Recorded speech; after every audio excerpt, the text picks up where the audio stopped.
Have you ever found yourself in a heated discussion where proving your point seemed more important than truly understanding the other person? How often has this led to frustration instead of resolution? What if the key to winning trust and influencing others isn't in speaking louder, but in stepping back? Imagine the power of letting go of your ego temporarily to gain deeper connections and subtle control. Welcome to the fascinating world of dark psychology and the tactic of ego suspension. In this video, we'll explore how mastering this tactic can transform your relationships and elevate your influence.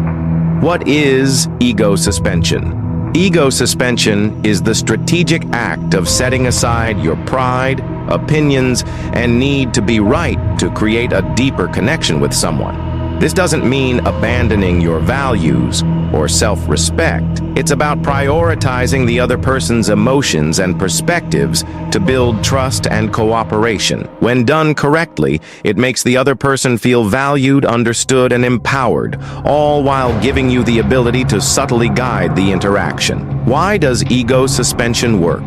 The human ego thrives on validation and the need to feel important. By temporarily suspending your ego, you fulfill this need for others, breaking down barriers and making them more receptive to your ideas. This tactic works because it disarms defensiveness, fosters trust, and shifts the focus from conflict to collaboration. In essence, ego suspension is a tool of influence that taps into our innate desire to feel heard and respected. How to use ego suspension. Let's break down this powerful tactic into actionable steps. Number 1. Active listening. Shift your focus entirely to the other person.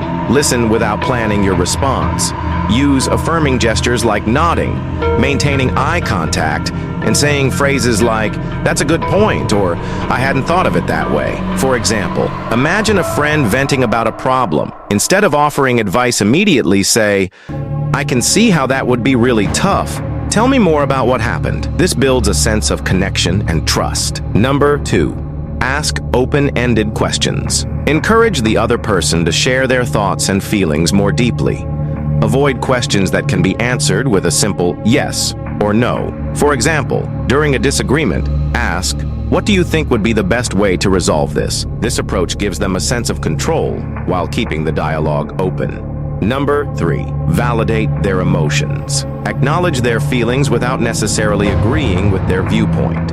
Use phrases like, "I understand why you feel that way," or "That's completely fair." For example, if a coworker feels slighted, instead of justifying your actions, say, "I see why you feel upset. I'd like to make things right." This shows empathy and fosters collaboration. Number 4. Avoid defensiveness or interruptions.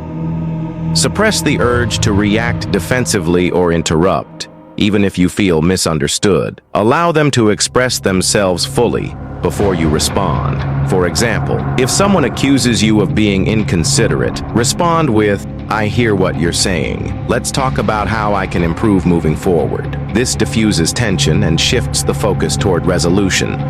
Number 5. Steer the conversation subtly.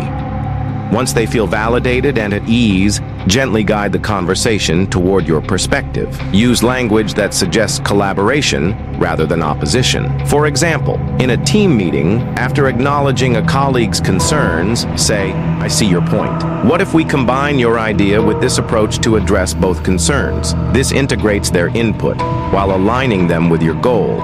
Real-life applications. Ego suspension has practical uses across various aspects of life, helping you build stronger connections and influence outcomes effectively. For instance, in relationships, it can be used to resolve conflicts by focusing on your partner's emotions before presenting your perspective.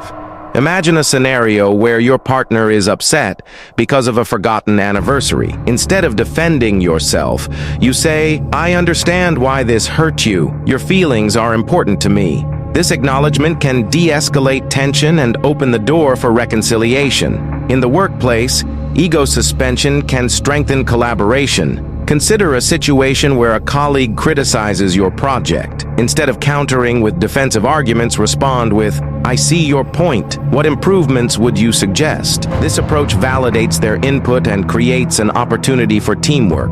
During negotiations, ego suspension can help you find common ground. For example, If a client is unhappy with a proposal, instead of insisting on its merits, say, "I appreciate your concerns. How can we adjust this to better meet your needs?" This shifts the dynamic from adversarial to cooperative, increasing the likelihood of a positive outcome. Even in parenting, ego suspension fosters trust. Suppose your child is upset about a rule. Instead of asserting authority, immediately ask, "Why do you feel this rule is unfair?" This encourages them to share their perspective and opens the door to a constructive discussion. The power of humility. Ego suspension is not about weakness. It's about strategic humility. By prioritizing someone else's feelings and perspectives, you gain influence without forcing your ideas on them. This requires emotional intelligence, patience, and self-awareness.